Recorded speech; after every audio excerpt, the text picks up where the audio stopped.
तो आइए बढ़ते हैं अपने मल्टीप्लिकेशन पर। जो मैट्रिक्स का मल्टीप्लिकेशन है वो क्या होता है। एक्चुअली दो तरीके का मल्टीप्लिकेशन है। एक तो सिंपल मल्टीप्लिकेशन होगा। सिंपल मल्टीप्लिकेशन का मतलब क्या है, जैसे मान लीजिए मेरी एक मैट्रिक्स है ए 4 6 3 7, ऐसी एक मैट्रिक्स है। अब मैं बोलूं कि इसको क्या करो 5a निकाल दो। 5a का मतलब है 5 का मल्टीप्लाई करा दो, तो 5 का मल्टीप्लाई हर एक एलिमेंट से करा दो, वही आपका क्या हो गया, आंसर हो गया।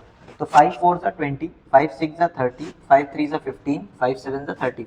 तो ये आपका क्या हो गया, 5a हो गया। बहुत सिंपल सा मल्टीप्लिकेशन होता है। अब एक होता है कॉम्प्लेक्स मल्टीप्लिकेशन, जो बहुत कंफ्यूज करता है आप लोगों को, सबको। तो देखते हैं क्या होता है कॉम्प्लेक्स, बहुत आसानी से बताऊंगा, ठीक है। ना समझ में आए तो एक बार थोड़ा सा पीछे फिर से रिवाइंड करके स्लो करके देखिएगा। तो देखते हैं, हमारे पास मान लीजिए दो मैट्रिक्स हैं।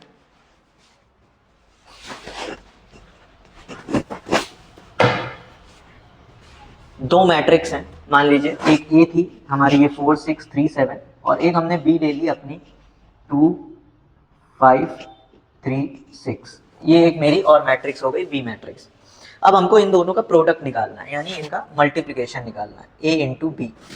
अब a इंटू बी करना है तो बहुत आसान सा तरीका एक चीज बताता हूँ। जैसे हम यहाँ पर अगर मैं बात करूँ तो ये 2x2 की मैट्रिक्स है और ये भी 2x2 की मैट्रिक्स है। तो जो मैट्रिक्स बनेगी वो भी 2x2 की ही बनेगी। अभी मैं बताऊंगा आपको कि कैसे पता किया जाएगा कि प्रोडक्ट क्या होने चाहिए और मैट्रिक्स का ऑर्डर क्या बन जाएगा, कब पॉसिबल है कब पॉसिबल नहीं होगी मैट्रिक्स का मल्टीप्लिकेशन, ये भी बताऊंगा, ठीक है। तो इसमें अगर मैं आपको याद दिलाऊं तो हमने जब एलिमेंट्स की बात करी थी तो ये कौन सा एलिमेंट था, A11, ये कौन सा था A12, ये कौन सा था A21, और ये कौन सा था A22, ठीक है। अब इसका मतलब समझ लीजिए तो सारे काम हो जाएंगे। 1 1 का मतलब क्या है, फर्स्ट रो फर्स्ट कॉलम, बस यही काम करना है। इसकी फर्स्ट रो और इसके फर्स्ट कॉलम को मल्टीप्लाई और ऐड कर करके आपको यहां लिखना है। For example 4 into 2 plus 6 into 3, ये हो गया फर्स्ट रो फर्स्ट कॉलम, इसका पार्ट। अब यहाँ क्या है 1 2, मतलब first row second column, 4 into 5 plus 6 into 6, ये हो गया फर्स्ट रो सेकेंड कॉलम। इधर आइए, अब यहाँ क्या है 2 1, 2 1 मतलब second row first column, second row first column. तो अब ये वाला लेना है 3 इंटू 2 प्लस 7 इंटू 3, ये क्या है 2 2, यानी second row second column, second row second column, 3 into 5 7 into 6। चलिए सॉल्व करते हैं इसको। 8 plus 18, 20 plus 36, 6 plus 21, 15 plus 42, add करते हैं 26 56 27 और ये 57। तो ये आपका क्या आ गया, मैट्रिक्स सॉल्व करने के बाद आंसर आया। तो ये आपका a इंटू बी करके आया और ये 2x2 ही मैट्रिक्स है, जैसा कि हमने पहले भी बताया था। तो देखिए ये हमारा प्रोसेस है और यही मैट्रिक्स में करना है। जो भी आपका नंबर यहाँ बन रहा हो उसके हिसाब से आपको क्या करना है। अगर फर्स्ट 1 1 है तो फर्स्ट रो और फर्स्ट कॉलम को मल्टीप्लाई करते जाइए, ठीक है। 1 2 है तो फर्स्ट रो सेकेंड कॉलम को मल्टीप्लाई करते जाइए, इस तरीके से पूरा हो जाएगा। अब बताता हूं कि हम किन मैट्रिसेस को मल्टीप्लाई कर सकते हैं। तो देखिए, मान लीजिए एक ए मैट्रिक्स है और इसका कोई ऑर्डर है। ऑर्डर क्या हो गया, मान लीजिए m इंटू एन है, ठीक है, m इंटू एन है।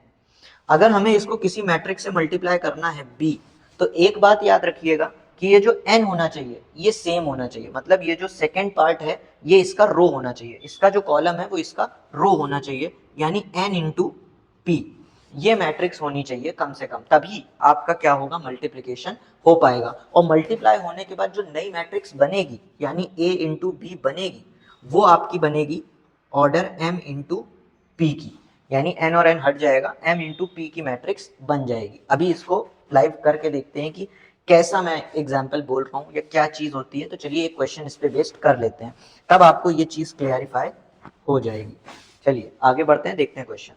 तो देखिए ये मैंने आपके सामने एक क्वेश्चन लिखा हुआ है, ठीक है। अगर मैं इसकी ऑर्डर की बात करूं तो इसका ऑर्डर क्या है, 3 रोज हैं और 2 कॉलम्स हैं, यानी 3 इंटू 2 है।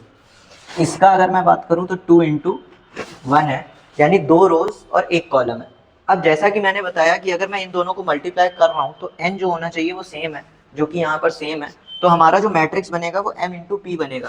तो अगर ये m इंटू एन है और ये n इंटू पी है, तो जो हमारा प्रोडक्ट आएगा, यानी जो हमारा a इंटू बी आएगा, वो किस मैट्रिक्स का ऑर्डर होगा? m इंटू पी, यानी कि वो होगा 3 इंटू 1, यानी 3 रोज और 1 कॉलम होगा। यानी मैट्रिक्स कुछ ऐसा होगा, A11 होगा, A21 होगा और A31 होगा।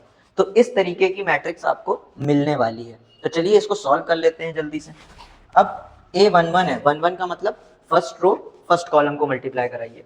तो 2 2 जा 2 इंटू 2 प्लस 4 इंटू 5, ये आपके फर्स्ट रो फर्स्ट कॉलम में बैठेगा। A21 का मतलब क्या है? सेकेंड रो और फर्स्ट कॉलम को मल्टीप्लाई करिए। सेकेंड रो यानी कि 6 into 2 plus 7 into 5। Third row first column, यानी थर्ड रो क्या है? 3 इंटू 2 प्लस 8 इंटू 5। तो ये हमारा क्या हो जाएगा? सॉल्व करने के बाद आंसर आएगा। तो 2 2 4, 4 प्लस 20 क्या हो जाएगा? 24। 12 और 35 हो गया 47, 6 और 40 हो गया 46। तो ये आपका क्या आ जाएगा? फाइनल आंसर आ जाएगा। आई होप सो चीज़ें क्लियर होंगी। एक एक करके मैंने स्टेप बाय स्टेप आपको पूरा दिखा दिया, कैसे हम लोगों को नया ऑर्डर मिलेगा मैट्रिक्स का, ये भी बता दिया है। इसको याद रखिएगा, यही एक चीज़ होती है जो थोड़ी सी कंफ्यूज करती है। इसके अलावा कुछ और चीज़ें हैं जो बताता हूँ, जैसा कि मैं बता रहा था, कुछ और प्रॉपर्टीज़ हैं जो हम लोगों को देखनी है, या कुछ चीज़ें हैं याद रखनी है। जैसे मान लीजिए मैं ए स्क्वायर लिख रहा हूँ। ए स्क्वायर का कभी भी मतलब ये नहीं होता है कि आप उनके नंबर्स का स्क्वायर कर दो। यानी कि अगर ए की वैल्यू हमने दी है 2 और 3, ठीक है, तो इसका ये मतलब नहीं है कि ए स्क्वायर हमारा हो जाएगा 4 और 9, ये हो जाएगा। ये गलत है, ठीक है, गलत है ये। हम लोगों को करना क्या पड़ेगा? हमको इसको a इंटू ए करके लिखना पड़ेगा। याद रखिएगा, a इंटू ए करके ही लिखेंगे। तो 2 और 3 और 2 और 3 का हम लोग मल्टीप्लाई करेंगे, ठीक है। तो first row first column, second row second column, multiply करेंगे, आंसर पाएंगे। आई होप सो ये चीज़ें क्लियर होंगी। तो हमेशा स्क्वायर में हम लोग मल्टीप्लाई करते हैं, स्क्वायर नहीं करते हैं, इतना याद रखिएगा। इसके बाद a multiply by b does not equal to b multiply by a। हम लोग ने कम्यूटेटिव प्रॉपर्टी पढ़ी थी मल्टीप्लिकेशन में कि चाहे 4 का 6 से मल्टीप्लाई करो तब भी 24 आएगा, 6 का 4 से मल्टीप्लाई करो तब भी 24 आएगा। लेकिन इस केस में ये वैलिड नहीं है। आपको a इंटू बी और b इंटू ए दोनों अलग अलग मिलेंगे। इसके अलावा एक हम लोग ने एसोसिएटिव प्रॉपर्टी पढ़ी थी। एसोसिएटिव प्रॉपर्टी यानी कि a b और फिर इसमें c का मल्टीप्लाई, या a इंटू बी और c का मल्टीप्लाई, तो ये चीज़ वैलिड होती है, ये चीज़ सही होती है, ठीक है। इसके अलावा अगर हम a और b को मल्टीप्लाई करें और आंसर 0 आ जाए, तो इसका ये मतलब नहीं है कि a और b में से कोई भी 0 होगा। बिना इनके 0 हुए भी आंसर 0 आ सकता है, ठीक है। इसके बाद एक डिस्ट्रीब्यूटिव प्रॉपर्टी पढ़ी थी, a multiply by b plus c, तो ये बराबर होता है ए बी प्लस ए सी के। ये वैलिड है, एडिशन में भी सब्ट्रैक्शन में भी। अगर माइनस भी होता तो भी वैलिड होता। तो ये कुछ पॉइंट्स हैं जो कि मल्टीप्लिकेशन के लिए वैलिड होते हैं। एक होती है मल्टीप्लिकेटिव आइडेंटिटी, मल्टीप्लिकेटिव आइडेंटिटी हम जानते हैं ये आइडेंटिटी क्या होती है कि अगर हम किसी भी नंबर में 1 का मल्टीप्लाई करें तो वही नंबर आ जाए, तो ये आइडेंटिटी होती है मल्टीप्लिकेटिव आइडेंटिटी। अब इस मल्टीप्लिकेटिव आइडेंटिटी में यहाँ कौन सी आइडेंटिटी लगेगी? यहाँ लगती है आइडेंटिटी मैट्रिक्स। तो अगर आप किसी भी मैट्रिक्स को आइडेंटिटी मैट्रिक्स से मल्टीप्लाई करा देते हैं तो आपका वापस से क्या आ जाता है? वही मैट्रिक्स आ जाती है। ये होती है आपकी मल्टीप्लिकेटिव आइडेंटिटी। यानी कि जैसे मान लीजिए मेरी एक ए मैट्रिक्स है 4 3 2 1, ठीक है, ये एक मैट्रिक्स है। अब अगर मैं इसको मल्टीप्लाई करूं आइडेंटिटी मैट्रिक्स, जो कि क्या होती है 1 0 0 1, सेम ऑर्डर की होनी चाहिए, 1 0 0 1। अब चलिए मल्टीप्लाई करके देखते हैं इसका आंसर क्या आता है, ठीक है। तो इसका आंसर देखिए 4 1 ज़ा 4 प्लस 3 इंटू 0, 4 0 ज़ा 0 प्लस 3 इंटू 1, 2 1 ज़ा 2 plus 1 into 0, 2 into 0 plus 1 into 1। जब इसको मैंने सॉल्व किया तो यही आ जाएगा 4 3 2 1। तो देखिए अगर हम यूनिट मैट्रिक्स का मल्टीप्लाई करेंगे या आइडेंटिटी मैट्रिक्स का मल्टीप्लाई करेंगे तो हमारा आंसर क्या आएगा? सेम वही आएगा। आई होप सो चीज़ें आपको क्लियर होंगी। यहाँ तक हमने मैट्रिक्स के सारे कॉन्सेप्ट्स को देख लिया। अब हम लोग देखेंगे मैट्रिक्स पर बेस्ड क्वेश्चंस, जिसके बाद ये चैप्टर आपको सच में बहुत आसान लगेगा और आप इजीली स्कोर कर लेंगे।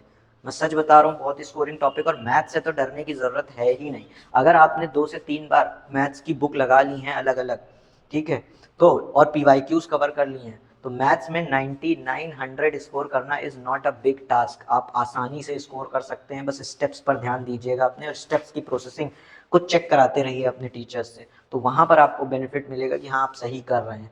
तो इसलिए ऑल द बेस्ट अपने एग्जाम्स के लिए। ऐसे ही और लेक्चर्स हमारे पड़े हुए हैं, आपको दूसरे कॉन्सेप्ट समझने हैं तो आप देख लीजिए उनको भी। इसी के साथ साथ पीवाईक्यूज लगाते रहिए। अगर आपको हमसे कोई हेल्प चाहिए तो हमें कमेंट सेक्शन पे बताइए, और हम आपको पूरी तरीके से गाइड करने की पूरी कोशिश करेंगे। तो चलिए अब बढ़ेंगे आप अपने अगले कॉन्सेप्ट की ओर, जहां पर हम इसके क्वेश्चंस डील करेंगे और इस चैप्टर को एकदम खत्म कर देंगे। तो चलिए मिलते हैं अपने अगले टॉपिक में।